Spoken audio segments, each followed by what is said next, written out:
మీ ద్వారా ప్రజలందరికీ కొన్ని విషయాలు తెలియాలని ఇవాళ తెలియజేస్తా ఉన్నాం.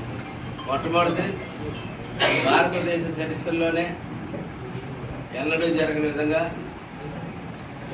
ఏదో కంపెనీల గురించి గ్రామ సభ పెడతారు, ఏదో తూతూ చేస్తుంటారు, చేసేస్తూ ఉంటారు, అలా జరిగిపోతూ ఉంటారు.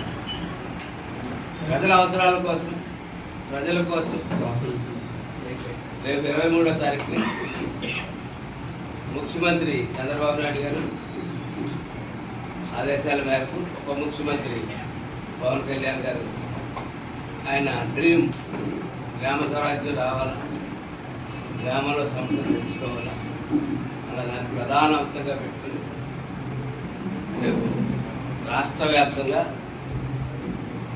గ్రామ సభలు జరుపుతాం. ప్రతి గ్రామంలోనే గ్రామ సభ జరుపుతాం. ఎన్ఆర్జీసీ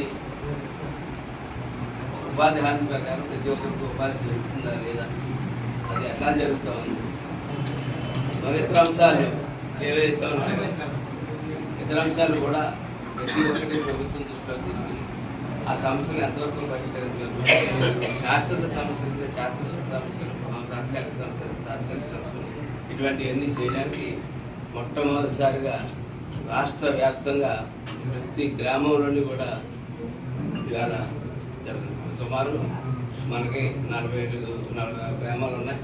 46 గ్రామాల్లో కూడా రేపు గ్రామ సభ జరుగుతుంది. కాబట్టి దయచేసి మీడియా మిత్రులు కూడా వారికి అందుబాటులో ఉన్న చోట ఇదే పిలుపుగా భావించి మెసేజ్ కూడా పెడతాం. ఇదే పిలుపుగా భావించి మీకు దగ్గరలో అంటే మీకు ఒక్కొక్క ఏరియాలో ఉంటారు కాబట్టి ప్రతి చోట కూడా సమస్యలు మాకు సమస్యల కోసం ప్రజలే రాక్కర్లేదు, ప్రతిపక్షాలు కూడా రావచ్చు. ప్రతిపక్షాలు కూడా వచ్చి వారు పుట్టించిన సమస్యలు ఏంటి, ప్రజల్లో ఉన్న సమస్యలు ఏంటి, గతంలో వారే చాలా సమస్యలు పుట్టించారు, అవి కూడా చెప్పచ్చు.